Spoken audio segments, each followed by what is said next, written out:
Welcome back. We're reading Mark chapter 16. This is the final chapter of the Gospel, and it's a bit of a mess.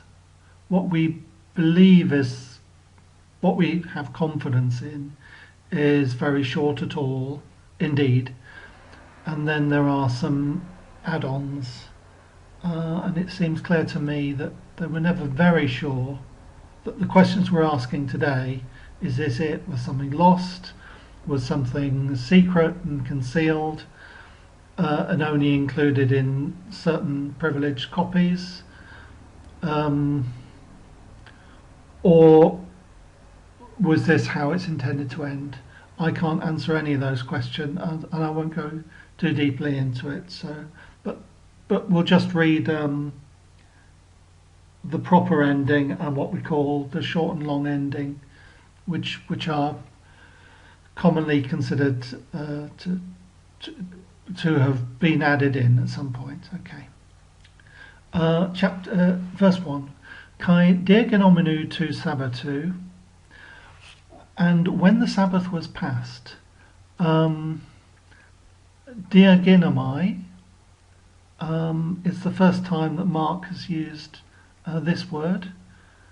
It's just and it's not widely used otherwise either. So, like Mark, we're starting with a time reference or place reference or peoples. Make what you like of that. Okay. Personnel. Maria her Magdalene, Mary Magdalene. Kai Maria her tu Jacobu.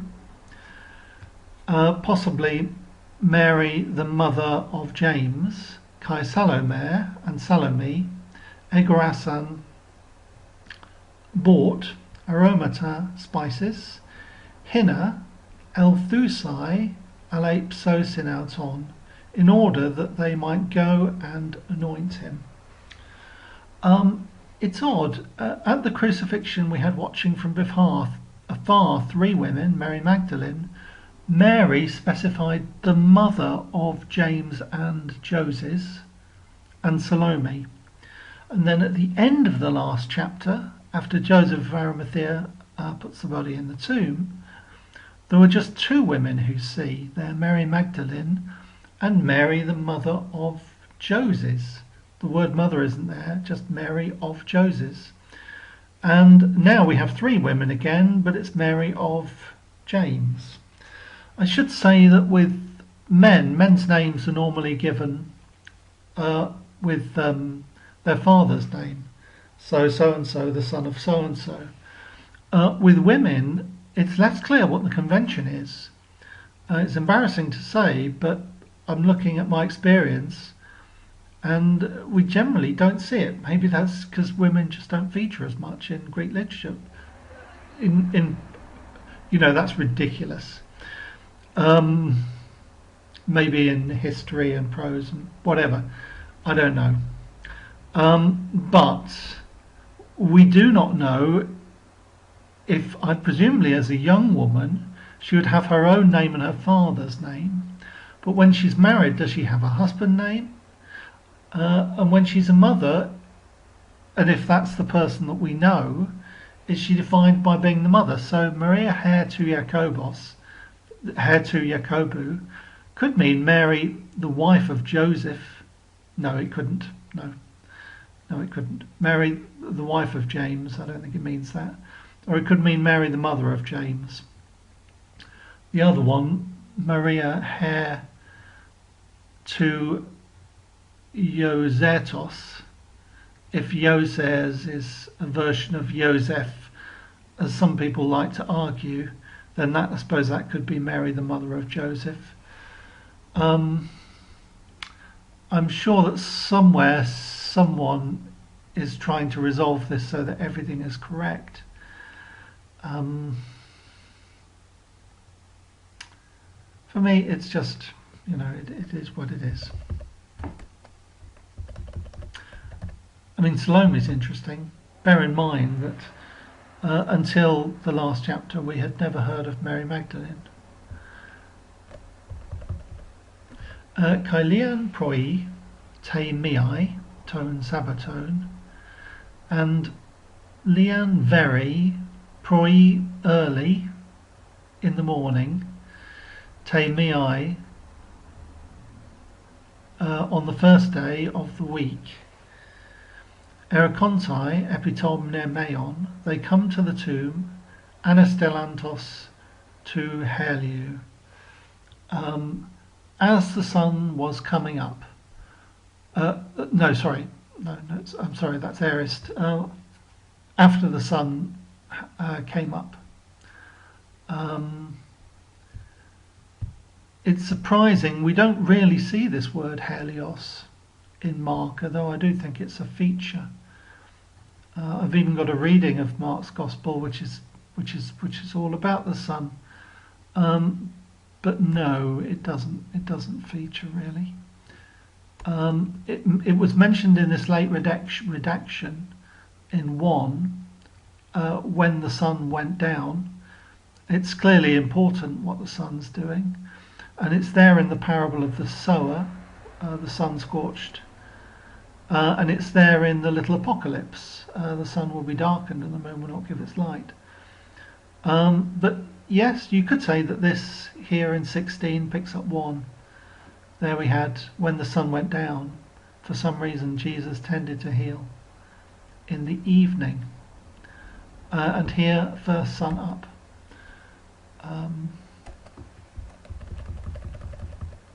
Kai elegon prosa her altas, and they were saying to each other, Tis apocolyse hermin ton lithon. Ectes thoras tumne meu. Who will roll away for us the stone from the door of the tomb? This definitely seems consistent with what we saw in the last chapter. I think I'm trying to remember what words he used. He rolled it. Gosh, I can't remember.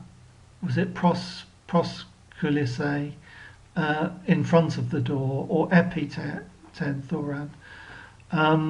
But yeah, it definitely picks up. It's consistent in language with what went before. Who will roll away the stone from the entrance of the tomb? Kai anablepsasai, this is a key word in Mark, having looked up, normally means looking up to heaven. And again, that makes me think this is Mark. Theorusi,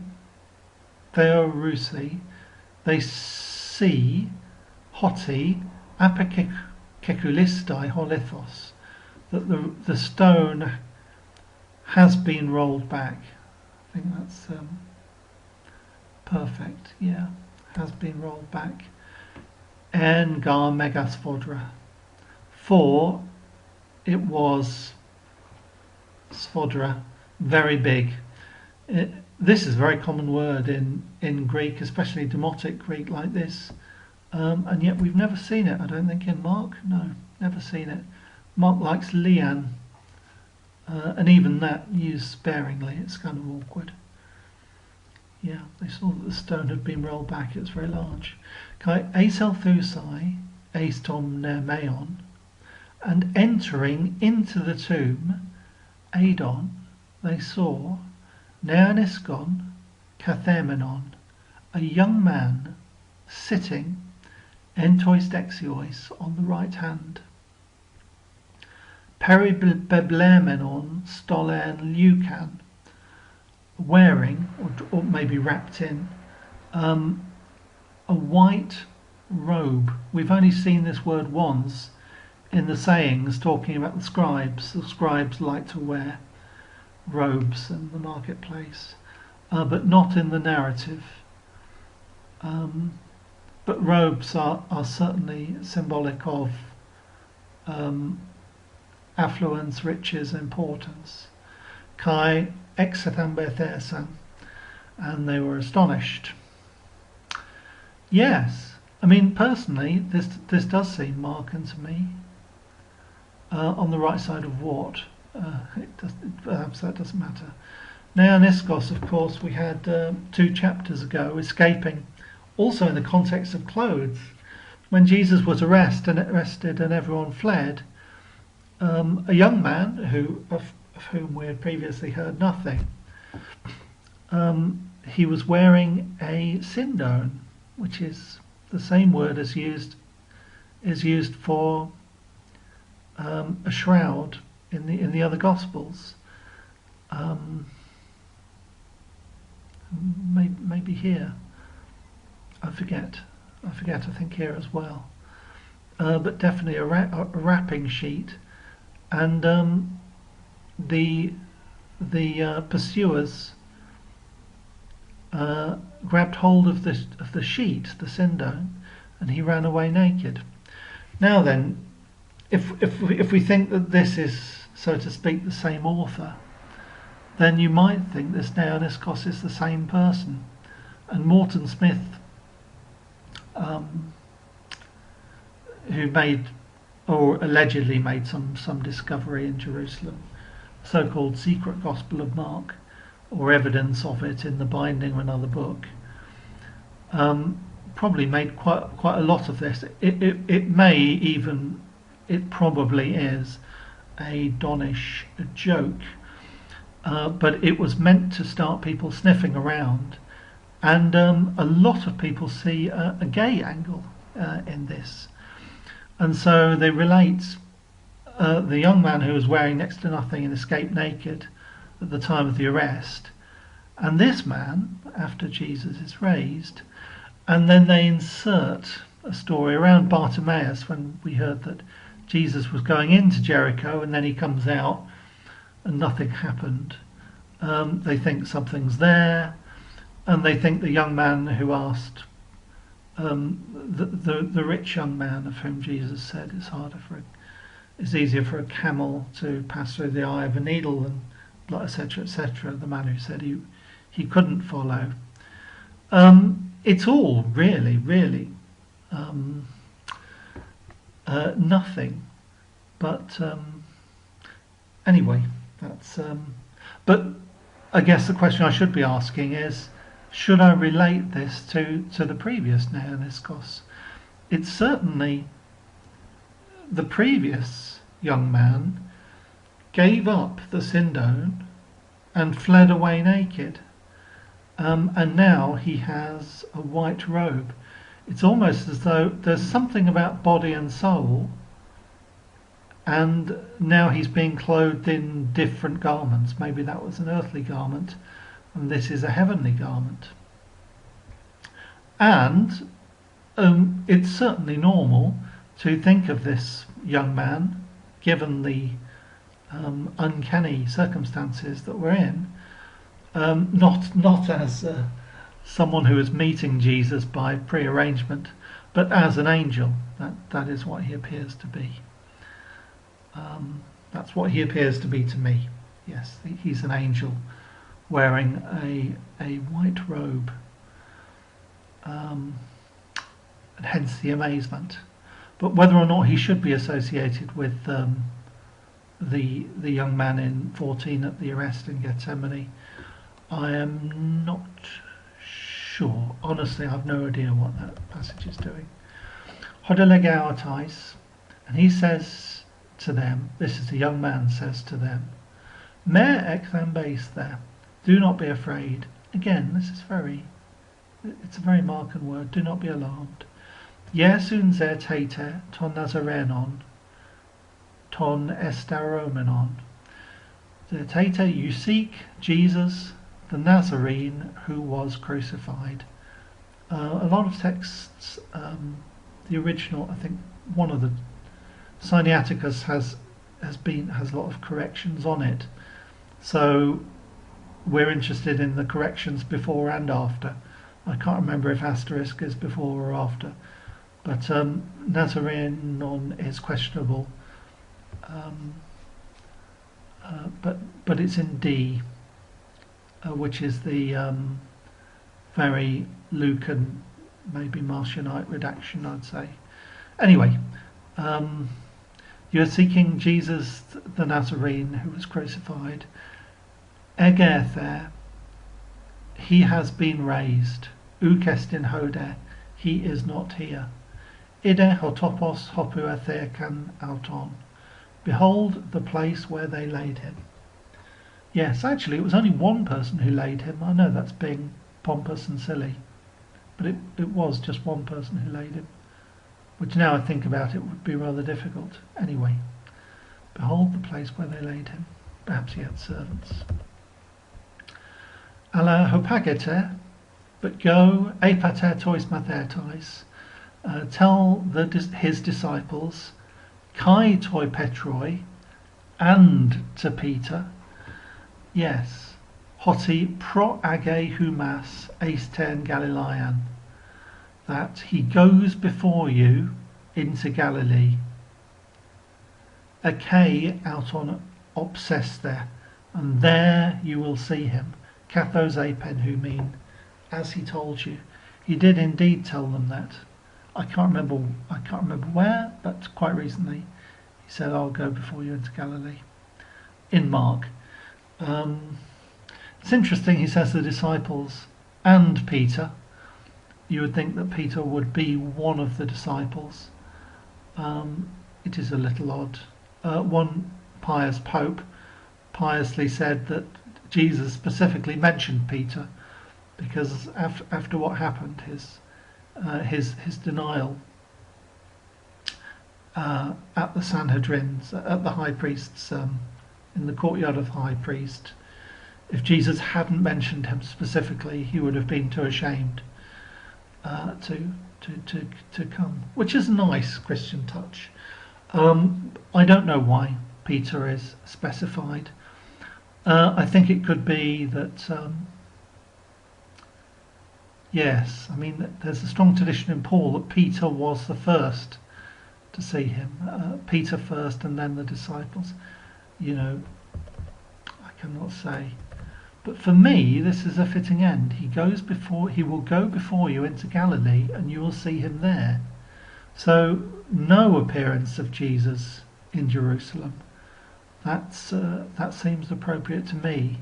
And Galilee is this very Markan, eerie place, which is already almost, between heaven and earth, a kind of liminal place. Who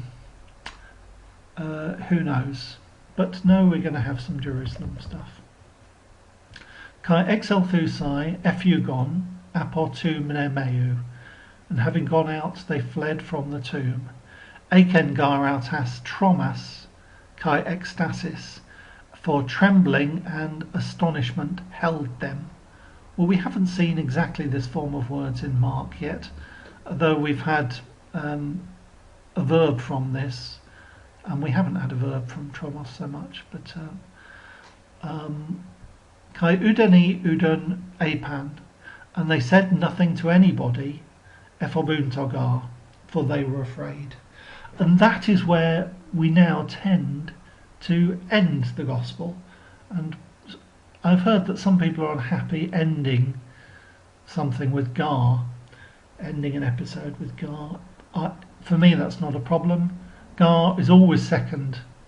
We always put the word for at the beginning of the clause. The Greeks always put it second, and as the clause is actually or sentence really is only one word, they were afraid, for they were afraid.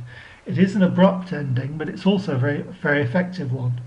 And I personally am happy to believe that that was how the gospel ended, although I'm by no means confident of that, and all opinions are pretty valid. I'm just going to read some of the rest, some of the rest of the material. Anyway, the truth is, I'm pretty sure that no one's ever been sure about Mark.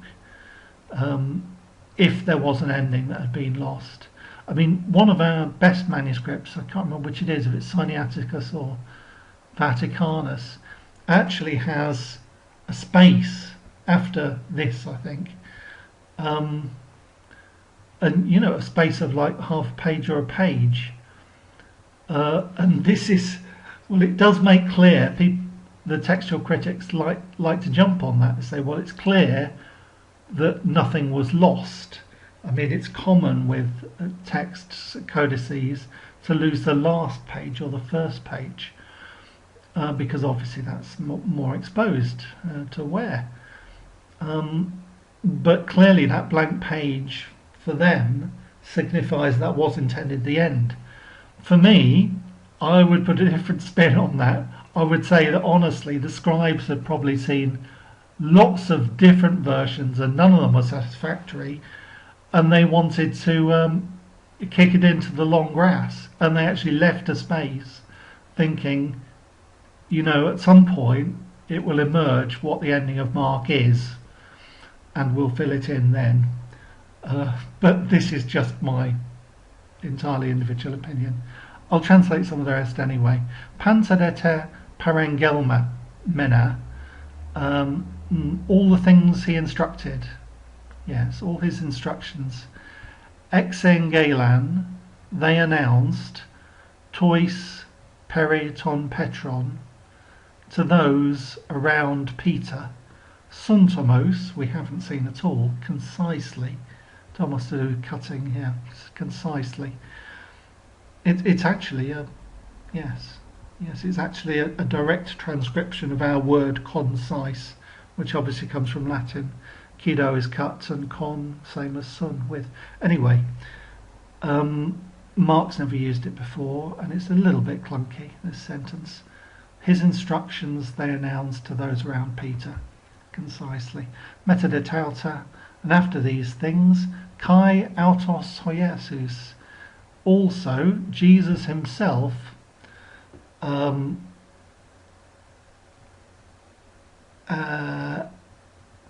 exapostelen, sent out. Normally apostelo is used with people, sending out apostles, sending out people, but here he sent out the tohiron kaiakatharton kerugma, the holy and immortal announcement, or whatever we call it, gospel,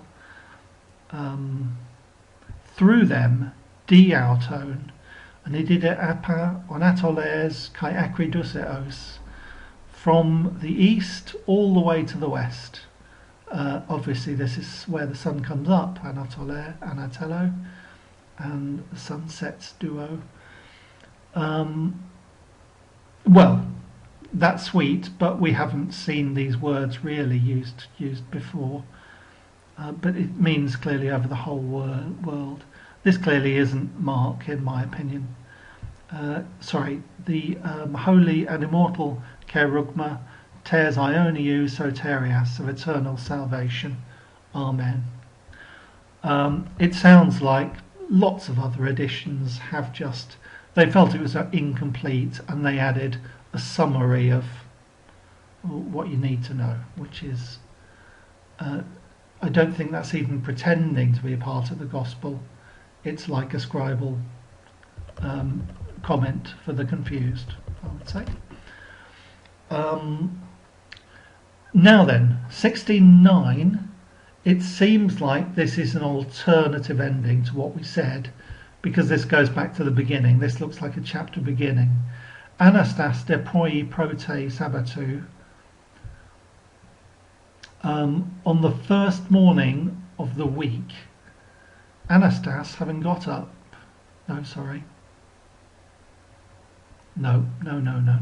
Jesus, it's ephaner, he appeared. So having risen on the first morning of the week, ephaner, he appeared, proton first, Mariae te Magdalene, to Mary Magdalene, parhes, from whom, ek beblerke,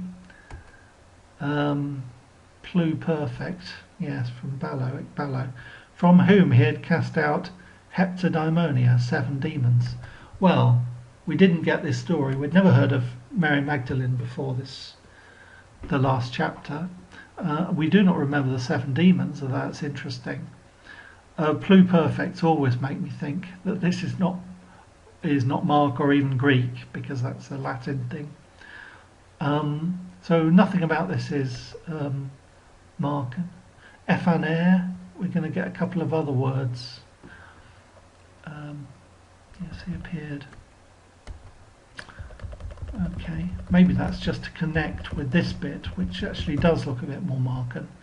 Akaner, that woman, Poryuthesa, having gone, Apengalen announced Tois Methautu Genomenois to those who were with him, Penthusi Kai Klausin. Again, dative participles going with this Toi Methautu Genomenois. Mourning and weeping, who were mourning and weeping. That's kind of clunky. That's kind of clunky, ending with layered on dative participles, in my opinion. Yeah, and even Akainaz, who knows? Kai Akainoi accusantes hotizei, and they, the disciples, having heard that he was alive, Kai Etheather, and he was seen hopautes by her, epistesan, they did not believe. That's pisteo.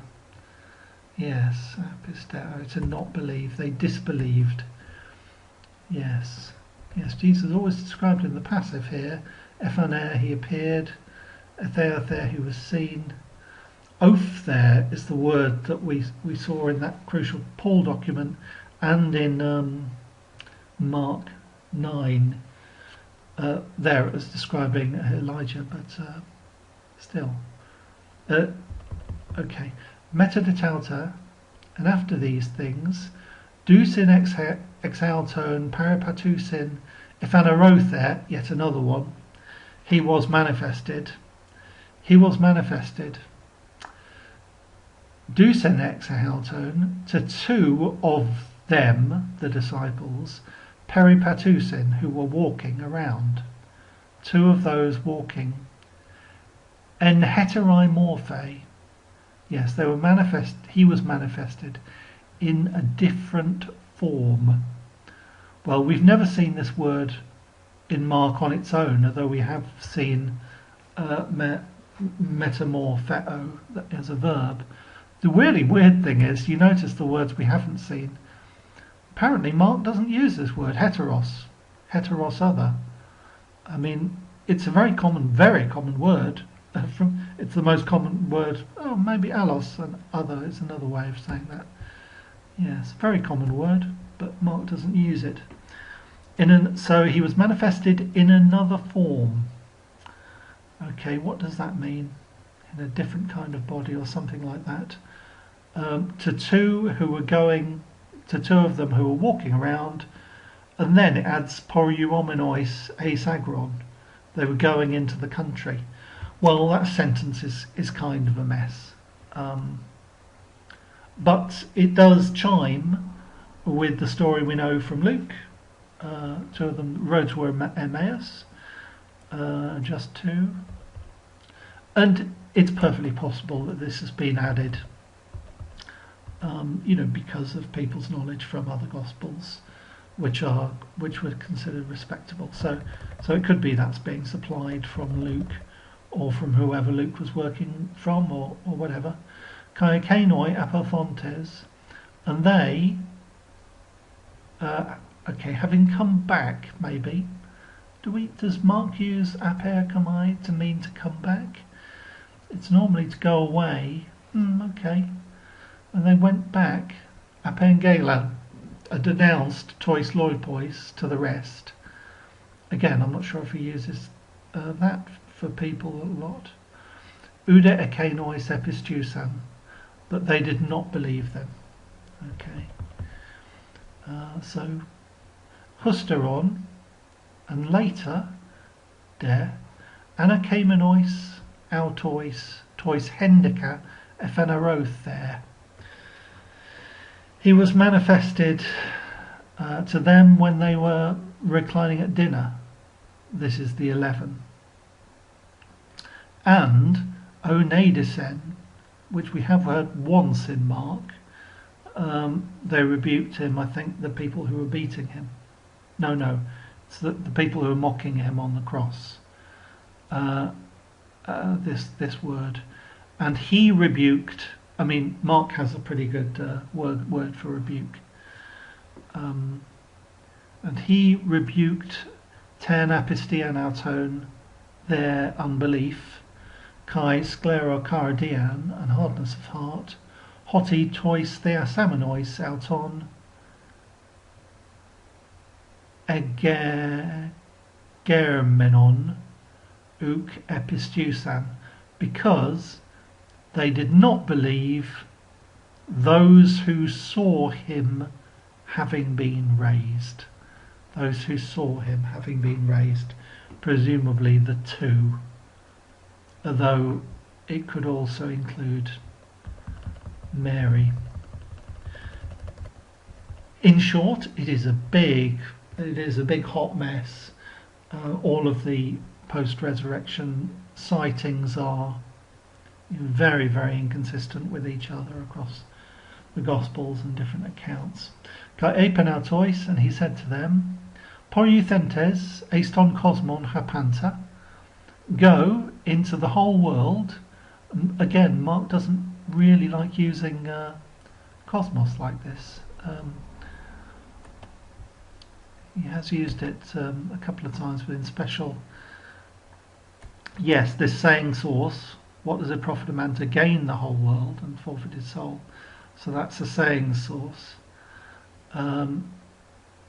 Okay, yes, and at the beginning of this, of the Passion narrative, yes, which clearly is a consistent story. Ace holont on Cosmon, yes, that seems better than to me. Ace ton Cosmon hapanta, I don't like as much. Okay, go into the whole world and keruxeta and proclaim to euangelion, the gospel, passe te ktise, to the whole creation, to all creation. Ho pistusas, who having believed kai baptistes, and having been baptized, so thesitai, will be saved. Ho de apistesas, he having disbelieved, katakrithesitai, will be condemned. Okay, well that's never said anywhere in the gospel that we read. I mean, you might think that it's hinted at or implied that those who are healed, using this verb so, are also saved in some different way. But yes, clearly you are either saved or damned, according to this verse, which is and it's on a basis of faith. And you may think that reflects it's certainly Protestant theology. It's almost summed up Protestant theology, which of course is based on Paul, maybe Romans in particular, salvation by faith. Anyway, semea de tois pistusasin tauta paracolutherse. Gosh. Semea tauta, these signs, singular verb for a plural neuter, will follow alongside, so accompany those who believe. These signs will accompany those who believe. Yes, semea. Semea kaiterata, signs and wonders. En toi onomati moi, in my name, daimonia ekbalusin, in my name they will cast out demons. Glossais glalesusin kainais, and they will speak in new tongues. They will cast out demons. Well, they've been doing that already in Mark. Speaking in new tongues, they haven't, but you might think this refers to Pentecost story in the Acts of the Apostles. Ophes arusin, they will pick up snakes. Kai ean thanismon te piosin, and if they should drink anything fatal, umer autus plapse, it will not, or it may not harm them. I'm not sure why there's u and mer. It may not harm them. Epi arostus kairas epitheusin, and they will place their hands on the sick. It's kai kalos hexusin, and they will be well. Mark definitely uses this echo kalos. Oh no, it's echo kakos, to be ill. You know what? I need to check that. This is Markan. This he just uses for a short period in, I think, a late redaction. But yeah, I mean it's Markan. Homen un kurios Jesus. Therefore, Lord Jesus. This is completely new to us. Lord Jesus. Matter to laleasai autois. After all the speaking to them, Anelemph there was taken up. That's Anna, up, Lambano, take. Anelemph there, eis ton oranon. Was taken up into heaven. Kaya kathisen ex dexion to theou. And sat on the right hand of God. Again, I'd say that this is implied, but writing this, it's not part of our narrative, I would say. Ekenoide exelfontes, and they, having gone out, Ekorexan proclaimed Pantaku everywhere. I think Mark has been used that before, but again, it's quite a common word, but no, it's just the first time we've seen that. So again, and they went out and proclaimed everywhere. Tu kuriou suner guntos, with the Lord, their co-worker, with the Lord working with them. Yes, kai ton logon bebayuntos, and confirming, also with the Lord confirming the word or the message. Dia tone epaku koluthun semeon, with the accompanying signs. Yes, I think we can comfortably reject that verse. So yeah. To be honest, all of the endings, there are so many possible endings, or even a couple I haven't mentioned. None of them are noticeably worse. Oh, some of them are noticeably worse. Personally, I'm quite comfortable for the gospel to end here. Sorry, where? Yes, Ephobuntogar. But that doesn't mean it does. I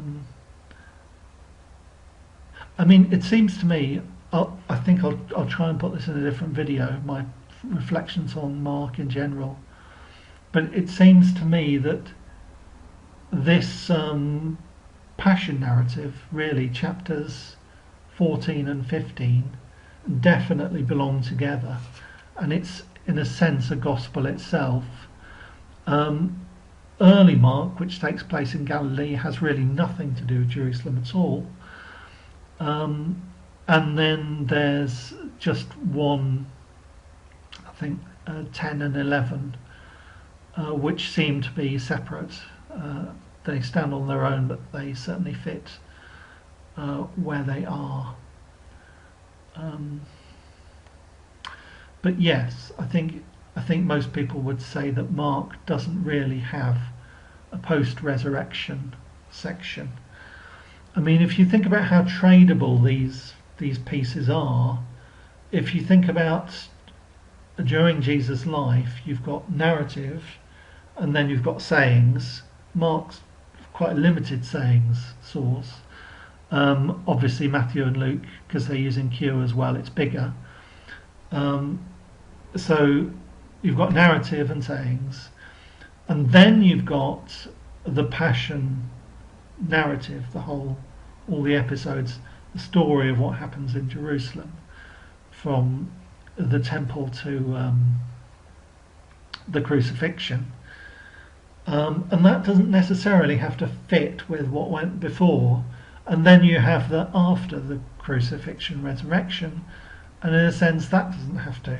You can trade out these pieces. But what do I know? I'm going to leave it there. Thank you very much for your patience. I hope this has been useful to somebody.